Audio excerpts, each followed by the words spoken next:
welcome to Pulse by AlphaWire, the podcast where science and education meet cutting-edge technology and artificial intelligence.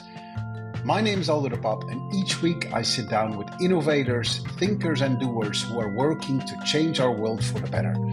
Together we explore their journeys, uncover the lessons they've learned, and take the entrepreneurial pulse that drives them on their path to success. Happy New Year all! A new year 2026 awaits us all, and what better way to start it with a conversation with a very inspiring person who heads up an incredible organization that provides amazing prizes and grants of sometimes up to $100 million to projects who are doing work to structurally change this world for the better. Anousheh Ansari is the CEO of the XPrize Foundation and also an American-Iranian entrepreneur. She was one of the very first spaceflight participants our world has ever known. Anousheh is also the founder and chairwoman of Prodea Systems, a technology and services management company. Anousheh has been widely acknowledged for the amazing work that she does, and I had the great pleasure of speaking to her in Doha at the World Innovation Summit for Education last November. I was flat out inspired by her energy and grace. Sincerely hope you will enjoy this very first episode of 2026, my conversation with the great Anousheh Ansari. First day of the World Innovation Summit for Education, but at the very end of the day, and I have one of the biggest guests of this entire event here with me, the wonderful Anousheh Ansari. Very warm welcome to you. Thank you. So happy you could be here, and thank you so much for making some time available here. You're the CEO of XPrize, which is globally known as one of the biggest prizes in the world. It's such an invaluable, I think, gift to humanity in general. Just a quick kind of sense of how you're feeling here at WISE. How has your experience been today? So this is the first time I'm attending WISE, but we've been collaborating in the area of education and how we can really drive innovation in the area of education that will benefit the entire society, and how it can really be impactful in creating the next generation of wave of technologies that will enable our society and our young people to prepare for the future and shape the future. Yeah. And do you see a lot of overlap between what WISE is trying to do, what XPrize is trying to do? There's a lot of actually synergy between what we all trying to do, and that's why our collaboration partnership has been so wonderful. A lot of the areas that WISE is interested in are similar areas as XPRIZE, and where WISE is specifically identifying those impactful companies at young stage and supporting them. We are looking at driving specific change. Yeah. And a lot of the teams or companies or technologies that participate in WISE programs are also great candidates to enter into our very large multi-year competition. Yeah. And speaking of that, a few years back, I had the privilege of talking to Andrew Ash, who won with 1billion.org, and about winning the XPrize and how it really changed his life, right? Yes. It's such a transformative prize. Do you keep in touch with people who win the prize, and do you follow up with them? We do actually. We have a very robust alumni program where we continuously connect and stay in touch with our teams who competed in our past prizes. We continue to elevate them and also look at their accomplishment, because we measure our own impact based on how well they've done during the prize, but most importantly after the prize is won. Yeah. And we reflect that in our annual impact report that we publish. So yes, we are very interested in their success, and they have been one of our great success stories. Speaking of success stories, just going back to yourself, because you're an absolute hurricane in your career, first Iranian woman to make it into space, an entrepreneur, you've done so many things. And then do you feel that the XPrize is a little bit of consolidation of that? XPrize has been part of my life for many years. I got involved with the foundation since its inception because I shared this love and passion for space. It was the first competition that was launched. So my family and I sponsored the first prize, and that led me to be on the board of the foundation. And it took a while. It took 10 years since the foundation was launched for the prize to be won. But what that did was prove a model that can be a very powerful model to drive innovation to specific outcomes. And that's why then the work of the foundation expanded into other areas like climate, energy, health, deep tech, food, water, waste, which is where we have active prizes right now. You know, we have now seen how it's a different model of philanthropy. It basically takes philanthropic dollars, and we now have proof through our impact report that we leverage every prize dollar 60 times with outside capital that goes into investment into the teams mostly, but also in R&D, in creating awareness. So it's a massive engine of change. It's incredible. It takes, you know, advantage of philanthropic dollars, which is high risk, no reward type of capital, but then it leverages with investment and other types of resources and capital in society to really drive massive change. You debunk basically the theory that, you know, philanthropy money is money wasted because you don't you give someone a fish, you don't teach them how to fish, to say, that old saying. You kind of bring the money to the table, but then also the know-how on how to have this massive ripple effect. 60 out of 1 is enormous, right? Absolutely. I think you know, you can't say philanthropic dollars are not useful. It's how you use that money. Exactly. And that's, we use it with a leverage model. And you know, at the heart of XPRIZE and what we do is entrepreneurship. We are not trying to remedy the symptoms. We try to find out what's the root cause of the problem and try to attack that root cause through innovation and entrepreneurship. And that's what makes us very different form of philanthropy.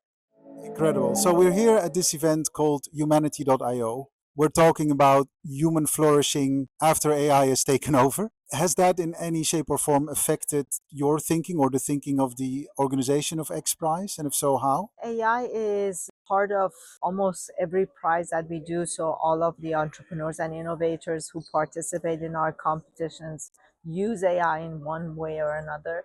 But what is very heartwarming for me, at least encouraging for me to see, is that we know that the use of AI in these situations are really toward very specific outcomes that will benefit humanity at large. So that's why, for me, it's one of those examples of how AI can really be used for good. We actually, many years ago, we had our first AI competition. Before AI was, you know, this big thing in the media, we had a competition called AI for Good. It was specifically toward making sure that those innovators and people working on AI are focused on the use of AI and make sure that it is used in a way that it will have this societal benefit at the heart of it. And that continues to this day. So there are specific areas we're also looking at AIs at the core, and looking at, for example, the energy use of AI and how we can really have better models in the future that will be more energy efficient. All of our innovators, I'm sure, in one way or another, they use AI and that helps them achieve their outcomes. So I think the what I gather here from this conference is that it's almost a symbiosis of human intelligence and artificial intelligence. There's a little bit of fear that artificial intelligence will take over. Is that a fear that you have on some way? I mean, you're so used to it because you were talking AI before anyone else was, but is it? Again, I think, can AI take over? Yes. It's a very powerful technology, a technology that we are actually relinquishing control over. We've never created anything. We said, okay, now go do things on your own. Humans have always been in control of the technology. For the first time ever, we've created technology powerful enough that we're saying, we don't understand how it's working. We don't understand how it's doing, but it's doing what it's doing better than humans. So let's just trust it and go let it do its thing. And I think that is dangerous for us, especially when one, we don't understand how it's achieving what it's achieving and learning and improving itself, and two, the data we used to train it was not the controlled data. It was just feed it everything we have, junk included. So we really can't predict how it will evolve. So giving up control to such powerful technology, to me, it's dangerous and irresponsible if we go down that path. So I'm hoping that governments, companies, those in power will convene to find a better pathway for us to advance while protecting humanity. So regulation, you would welcome regulation slightly more? I would definitely welcome regulation. I think good regulation actually helps innovation. And it makes it a responsible innovation. To me, that's important. So many things to think of, and I appreciate this is your very last interview from a long day. I have two very last questions. One is about reading, and I read your profile with so much interest, and there's so much energy in there. So one of the questions that I had is like, what keeps that engine going? And I was wondering, maybe it's not reading, but for many people, there was often something that they read that inspired them, that kicked them off. Do you have something like that? Is there something in your life that you say, well, that is my motivation, that gave me grit? I think what keeps me going is I'm a very curious person. Okay. I just, at my core, I'm curious. So when I see something, when I read something, when I see something new, I want to understand it. I want to learn it. I want to dive deeper into it. So I think that desire keeps me interested in new things and keeps me motivated to learn and do more. And I've read many things, but one of the things that motivated me at fairly young age was the work of Albert Einstein. What really interested me is this gift we have as human beings that's called imagination. I think it's a very unique gift we have. People argue that AI can imagine. I'm not so sure. So I feel like when I was reading about Albert Einstein's life story, and thinking about how could someone sit inside this, patent office and think about the universe and time, these very, complex topics, abstract topics, and then think about how the universe operates completely differently than the belief system of the time. To me, that type of powerful imagination is incredible and something that I, personally would love to achieve and be able to do, because it goes against everything you know and understand and believe, and something that you can see or touch and feel and learn from, but something completely abstract. So, would you accept the compliment that I say that you already have achieved quite a lot of that, right? With your imagination as well. But yeah, I hear what you're saying, and it's our imagination that created AI as well, right? So that's also something that we could argue.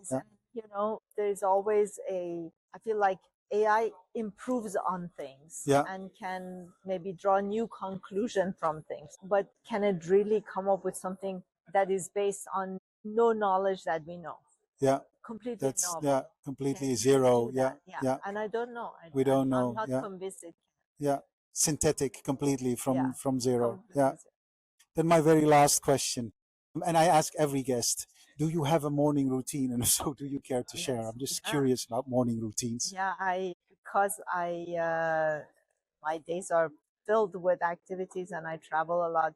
There's one thing that gives me the dopamine I need to have the energy for the rest of the day, and that's exercising. So when, if it's a quick exercise, quick cardio, or just a quick walk outside and just getting some fresh air, I need that in the mornings to keep my brain functioning the rest of the day. Yes, that's a great advice, and I'm trying to do it as well.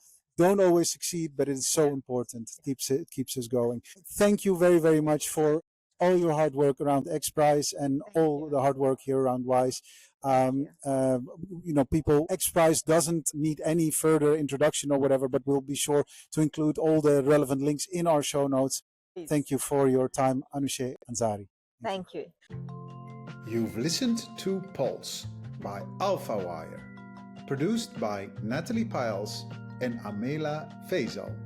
With great music, The Optimist, written by Holly Hamill, performed and produced by ALO. Episodes hosted weekly by me, Aldo de Pape.